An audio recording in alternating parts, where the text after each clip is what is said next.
시청자 여러분 안녕하십니까? BOA 뉴스투데이 시작합니다.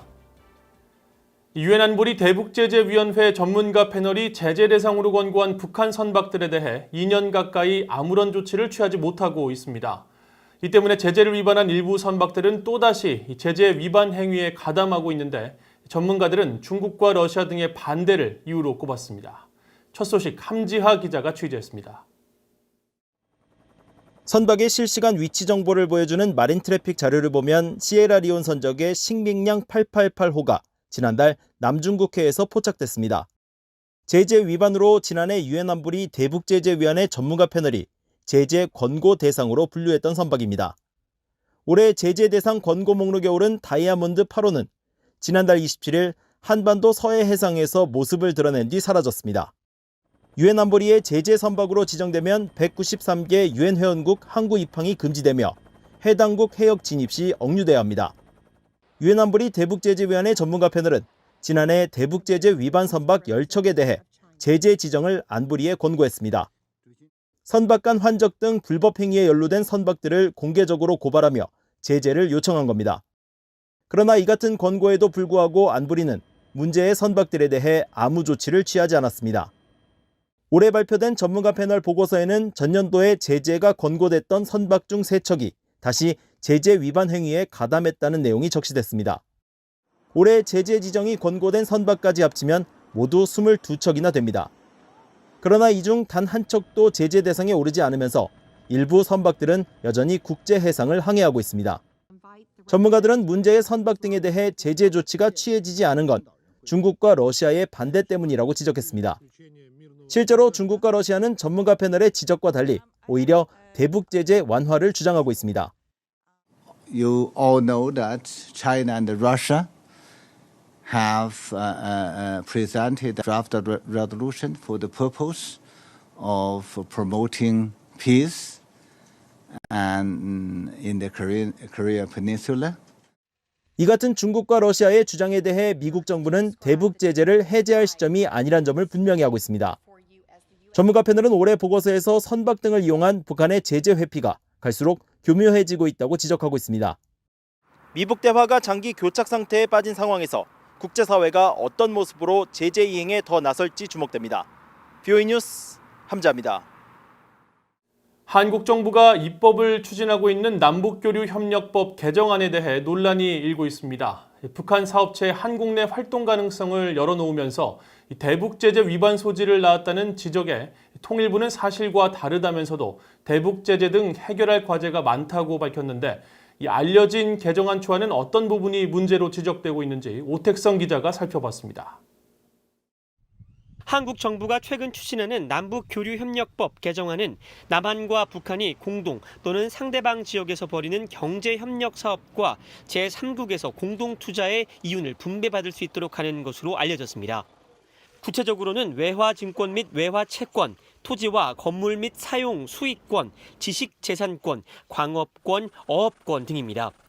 이와 관련해 한국통일부 대변인은 지난 1일 기존 고시 내용을 상향 입법한 것이라며 대북 제재 등 해결해야 할 과제가 많다고 밝혔는데 실제로 해당 부분들은 대북 제재를 위반할 수 있는 내용들이 포함되어 있습니다. 우선 개정안 초안에 한국 정부가 북한 기업의 한국 내 활동 허용과 남북 또는 제3의 장소에서의 공동 투자는 유엔 안보리 결의 2375호에 정면으로 위반하는 내용입니다. 결의 2375호는 북한과 합작 사업체를 만드는 것은 물론 유지나 운영을 금지하고 있기 때문입니다. 노동자 관련한 내용 역시 대북 제재에 저촉됩니다. 개정안은 한국과 북한이 각각 상대 지역에서 기업을 운영하는 것이 가능하며 현지 근로자를 고용하는 것을 허용하는 것으로 알려졌는데 유엔 안보리 결의 2375호와 2397호 등은 북한 노동자 채용 금지뿐 아니라 기존 북한 노동자를 모두 송환시킬 것을 명시하고 있습니다. 이와 함께 남북 간 합의에 의한 대외 지급수단 교환 내용은 북한 은행과의 거래 활동을 금지한 결의 2270호를 위반하고 있습니다. 유엔 안보리 대북 결의가 북한의 외화벌이 활동이 북한의 핵과 미사일 프로그램 개발에 사용된다며 금지한 만큼 한국 정부의 움직임은 자칫 국제사회에 잘못된 신호를 줄 수 있다는 지적이 나옵니다. It gives the impression that the Moon and Trump administrations are not fully on the same page. The thing that I think everybody is going to want to watch very carefully is the question of whether decentralizing implementation of inter-Korean economic cooperation leads to potential violations.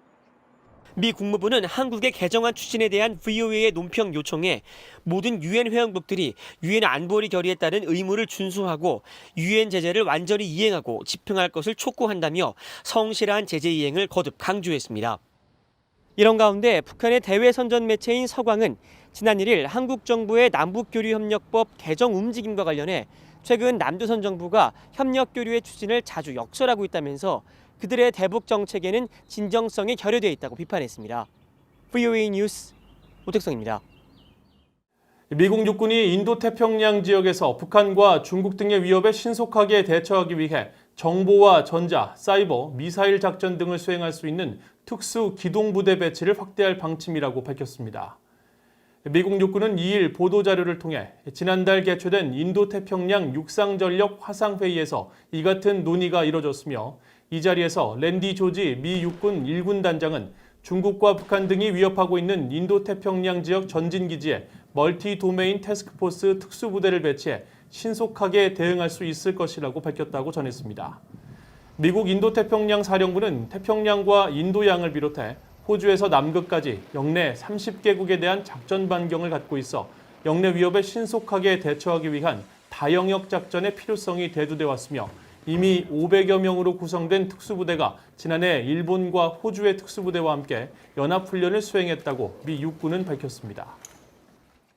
월터 샤프 전 주한미군 사령관은 조만간 탄도미사일을 탑재한 북한 잠수함을 보게 될지도 모른다고 예상하며 강력한 대비태세가 중요하다고 밝혔습니다. 샤프 전 사령관은 2일 주한미군 전우회가 한미연합사령부의 위기 대응을 주제로 한 토론회에서 이같이 밝혔습니다. 그러면서 북한의 이 같은 전력 개발에 대한 매우 강력한 대응이 중요하다면서 이를 중단하지 않고 계속해 대응 준비가 완료돼 있다는 매우 강한 의지를 북한에 보여주는 것이 필요하다고 덧붙였습니다. 샤프 전 사령관은 이어 미한 연합훈련의 중요성을 강조하면서 DMZ 비무장지대를 따라 배치된 북한의 모든 포병 전력 등에 대한 정확하고 통일된 대응이 대북 억지력의 핵심이라고 강조했습니다. 도널드 트럼프 미국 대통령이 국제 종교 자유를 촉진하는 행정명령에 서명했습니다. 트럼프 대통령이 2일 백악관에서 서명한 이 행정명령은 미국의 첫 번째 자유인 종교가 도덕적, 국가적 안보에 매우 중요한 것이라는 내용을 담고 있으며 전 세계 모든 사람들의 종교 자유는 미국 외교 정책의 우선 사항이라는 내용이 포함됐다고 백악관이 밝혔습니다.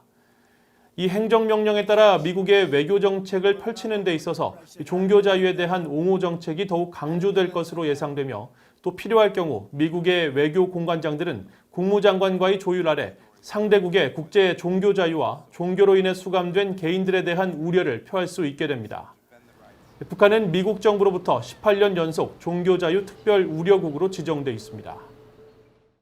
이상으로 VOA 뉴스투데이를 마칩니다. 시청해주신 여러분 고맙습니다.